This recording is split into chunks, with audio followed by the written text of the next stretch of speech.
bricoleurs, j'espère que vous allez bien. Encore une vidéo sur une table, oui, mais celle-là, elle est trop sexy.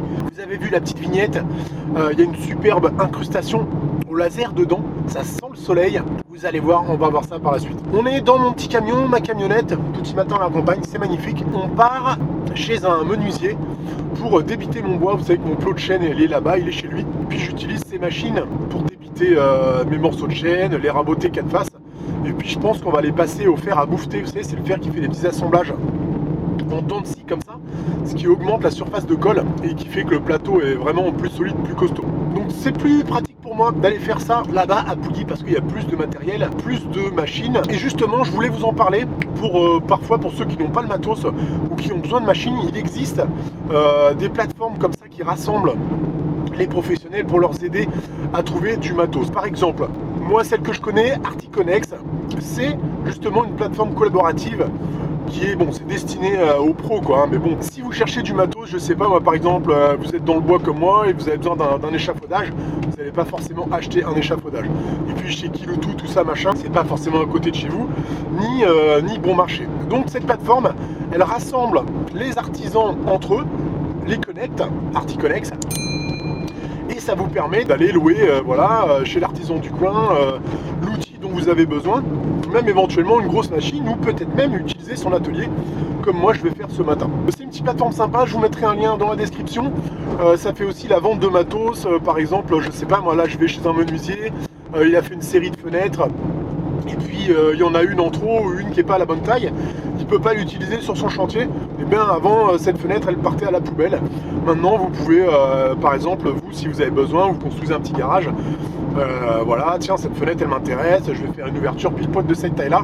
Et ça recycle, enfin c'est bien pratique. Voilà, je voulais vous en parler ce matin parce que je trouve que c'est vraiment top quoi, c'est collab quoi, ça permet de bosser un peu ensemble, la main dans la main. Nous voilà direction donc la menuiserie. Là c'est quand même des amis à moi, j'espère que je vais pouvoir filmer un petit peu si j'ai le temps. Vite fait, je vous fais faire un petit tour de l'atelier, c'est toujours sympa de visiter un atelier de menuiserie, surtout qu'ils sont en train de faire un escalier je crois en ce moment qui est vraiment atypique. Donc ça c'est pour le petit côté annexe de la vidéo. Et pour la vidéo, donc c'est une table en chêne avec un gros plateau, 50 mm d'épée, largeur 1 mètre et longueur 2 mètres.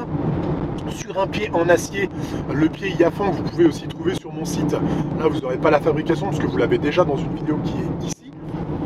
Et d'ailleurs si vous en avez besoin un jour pour faire votre table, je peux les commercialiser aussi, voilà, c'est dans mes cordes. Et puis donc la particularité de cette table, c'est qu'on va faire une incrustation au laser. Je l'avais déjà fait sur la table de mon pote Jules.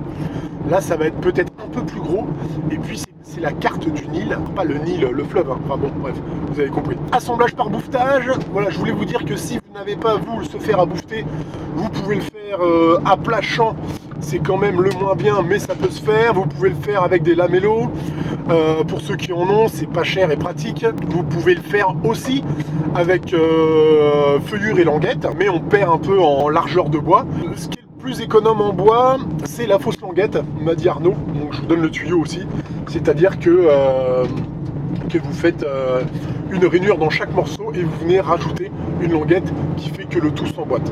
Nous, ça ne nous concerne pas aujourd'hui, c'est assemblage, bouffetage, donc on y va, on prend directement le plot brut, on va le découper, le déligner à l'acier à ruban, ensuite on essaie de bien calculer pour avoir le moins de pertes dans le plateau, enlever le cœur du milieu du bois parce que c'est le cœur qui travaille le plus, il faut du bon bois, bien sec, ensuite on le passe à la 4 faces et puis à la machine à bouffeter. Je sais pas si je vais prendre beaucoup de prises de vue sur les gars parce que voilà, c'est des mecs discrets et puis ils n'ont pas forcément envie de passer à l'écran, mais je ferai quand même un petit tour de l'atelier et j'essaie de vous prendre quelques petites prises de vue là-bas. Voilà, c'est parti pour les copeaux, un bon petit son de Hayek comme d'habitude sur la chaîne. C'est parti, on y va. Bon les gars, je suis arrivé, mon plot de chêne il est là-dedans, je sais pas si je peux ouvrir là. Bon, on ira voir tout à l'heure. Je vais demander l'autorisation à Hugues, je peux vous faire un petit tour de l'atelier de menuiserie. Alors c'est un ancien atelier, hein. Combien de générations Hugues? On a dit l'autre jour 3 générations. Voilà. Donc Hugues, fais coucou Hugues. Alors là il passe à la télé. Ici ils font les presses, le collage. Là ils ont une nouvelle toupie. Voilà, ça c'est la dégo 4 faces. C'est comme ça qu'on appelle ça. L'acier à ruban ici, où je vais débiter le chêne. Ils ont une raboteuse là ici, mais ils sont un peu limités en longueur. Je crois que c'est 4 mètres ou 5 mètres. Le poêle à bois pour chauffer l'hiver, quelques serre-joints. Regardez ici. La superbe scie à format, ça fait rêver un peu tout le monde, mais bon, t'as vu l'espace qu'il faut, quoi. Et voilà, c'est ça que je voulais vous montrer, là, ils sont en train de faire ça, enfin, c'est Hugues hein, qui fait ça. Ça fait, je sais pas combien de temps qu'il est là-dessus, d'ailleurs. Le client est patient, heureusement, quoi. Vous avez vu un peu ça, comme c'est magnifique. Allez, je vous montre un petit peu de près. Regarde ça, un peu le boulot, quoi. Là, si t'aimes le bois, si t'aimes le joli travail, je pense que t'es servi. Et ils sont en train de coller les marches, justement, là-bas. C'est magnifique, hein. Voilà, c'est de la restauration, c'est dans de l'ancien, quoi. Là, il y a l'ancienne toupie. Un petit tour à bois, là. Oh, il tourne pas grand-chose, les gars, je pense. Ça bricole, ça bricole. Bon, voilà, pas plus que ça. On va boire un petit café, déjà, pour commencer. Puis ensuite, on va se débiter ce plot de chêne.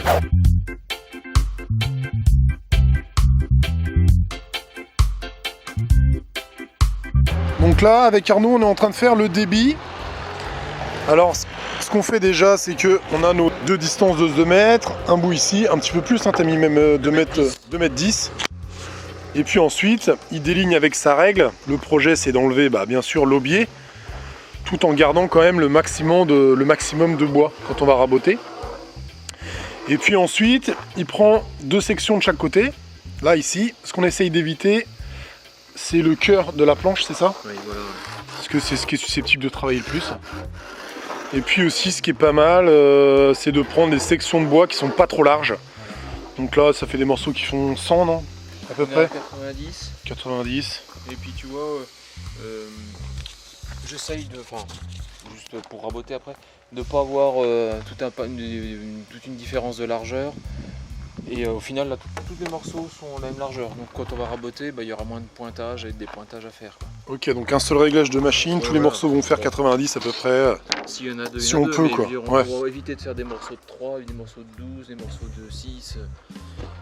C'est toujours dans un souci de production, quoi. Bon, là, il n'y a qu'une table, donc ça va aller. Mais essayer toujours apporter une réflexion pour gagner du temps dans le travail, quoi. En série, quoi. Toujours avoir ça à l'esprit, quoi.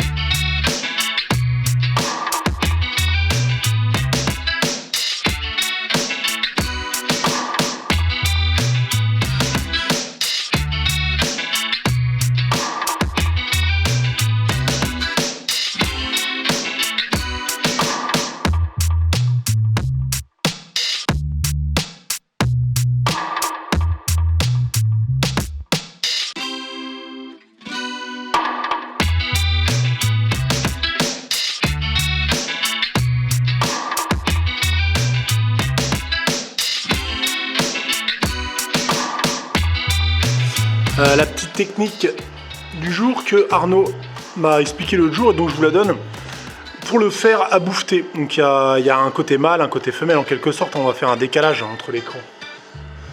Et donc au lieu de faire sur chaque morceau de bois un côté entre guillemets mâle, un côté femelle, et bien lui, pour manipuler moins de fois les morceaux de bois, ce qui est très malin, il va faire femelle-femelle, mâle-mâle. En gros, ok, là il a mis voilà, rainure languette, mais bon on met ce qu'on veut quoi. Voilà, et puis ensuite le dessin il nous sert à reconstituer notre table. Ça donc c'est le parement, c'est la partie qui va se voir. Donc on passe ça au fer à bouffeter et puis après c'est tranquille.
Pendant ce temps, bon, j'ai fini le plateau, un peu poncé, grainé, tout ça des deux côtés.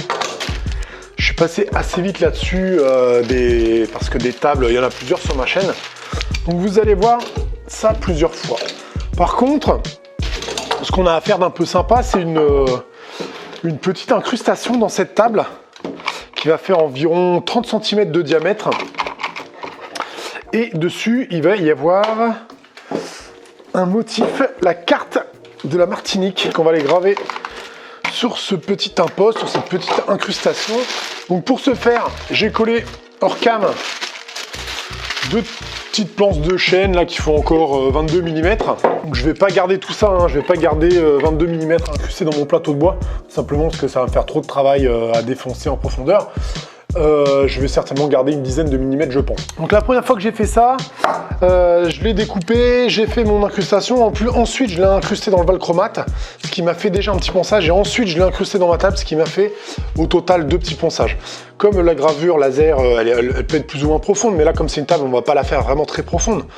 On veut juste un dessin, que ça soit joli, pour que j'ai le moins à la toucher possible. Donc un seul ponçage, ce qui fait que je vais d'abord raboter ça, le découper en rond, l'incruster dans du valchromate, redécouper mon valchromate, et là ensuite je vais pouvoir faire ma gravure laser. On va monter là-haut, je vais vous montrer un petit peu ma machine. Objectif découpe, je vais aller chercher mon gabarit à découper les cercles, et puis ensuite une fois qu'on aura fait notre petit dessin, il faudra certainement faire carrément un gabarit en contreplaqué et puis utiliser les bacs de copiage pour incruster notre motif dans cette table. Bon, assez de blabla, raboter, découper en rond, incruster dans le valchromate, et puis ensuite on monte là-haut sur la machine laser, je vous montre un peu le dessin.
Ok, donc nous voilà comme convenu à l'étage de l'atelier, dans mon petit atelier numérique, dans lequel il y a mon petit bureau, ce magnifique tabouret que tu peux trouver à la vidéo ici, mais surtout ce qui nous intéresse, le logo du client qu'on souhaite graver sur notre petite imposte, sur notre petite incrustation.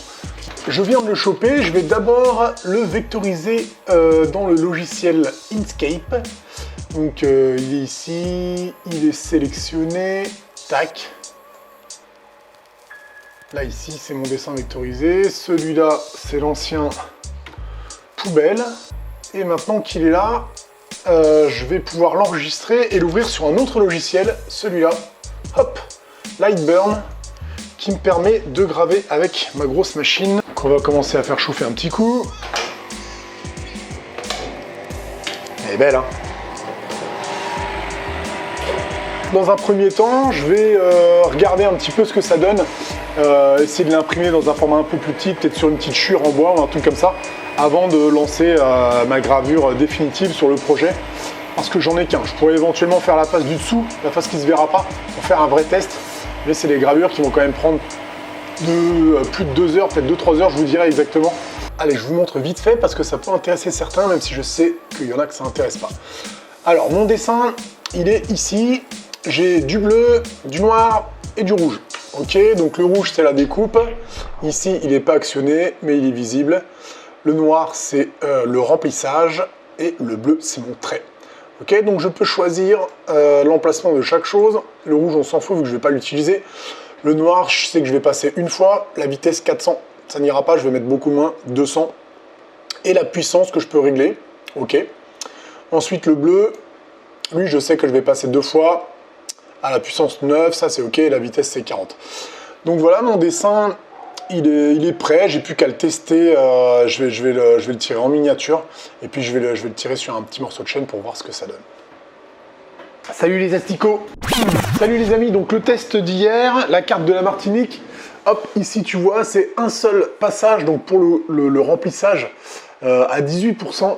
Et ici, un passage à 14%. Donc je pense que je vais prendre plutôt ce réglage-là. Et à mon avis, je vais faire 2 passages pour être sûr qu'il me reste un petit peu de matière quand je vais poncer après, une fois que ce sera incrusté dans ma table. Donc c'est parti, mon disque, il est là. Je lance l'impression au laser. Je vous mets un petit time-lapse. Top, go!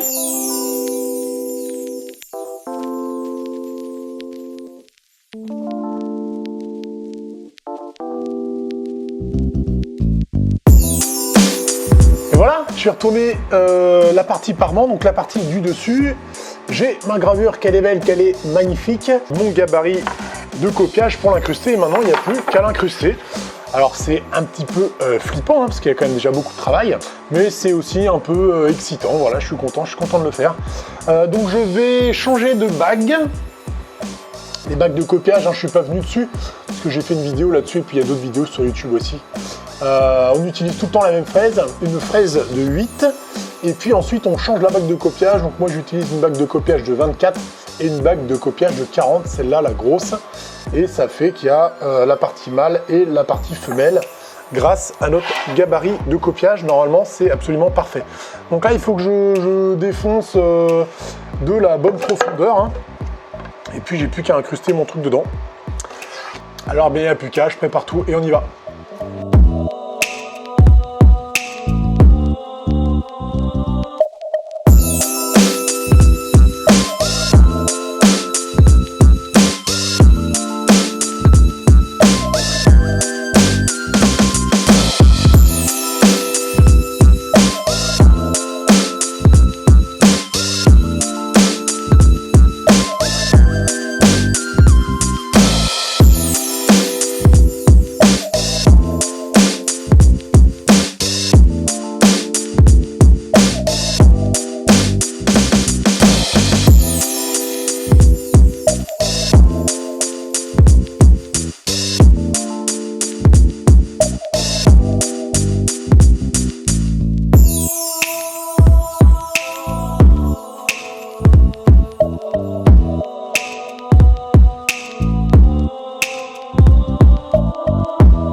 Et voilà, j'ai enfin fini mon travail. Cette table part pour la région parisienne. Je remercie Steve qui me l'a commandé, qui m'a fait confiance. Merci à lui. Moi, je vais pouvoir partir en vacances, même si au moment où vous regardez cette vidéo, la rentrée est bien tassée, je pense. Il y a toujours un petit peu de décalage. Pour avoir un petit peu plus de petits copeaux, disons, en direct, avec des photos, des petites vidéos, tout ça, c'est rendez-vous sur Instagram, c'est ici. Pour passer commande, rendez-vous sur le site marchand qui est ici aussi. Je remercie bien évidemment la plateforme des EPI qui me fournit ces beaux vêtements Freestad qui sont ici, et notamment les EPI et le masque que vous avez vu dans les vidéos là, qui a quasiment plus dans les magasins. Eux ils en ont, et avec le code Petit Copeau vous avez 10%, c'est super cool. Pensez aux EPI, sérieux, c'est important, notamment les chaussures de sécurité. Ah non, je rigole, voilà, elles sont ici, elles sont superbes, c'est pareil, ça vient de la plateforme Visibly Safety. Je vous remercie aussi pour vos achats via tous les liens dans la description. Vous le savez, c'est des liens affiliés, et les GAFA me jettent quelques miettes de ce que vous achetez. C'est super cool, ça aide à soutenir la chaîne.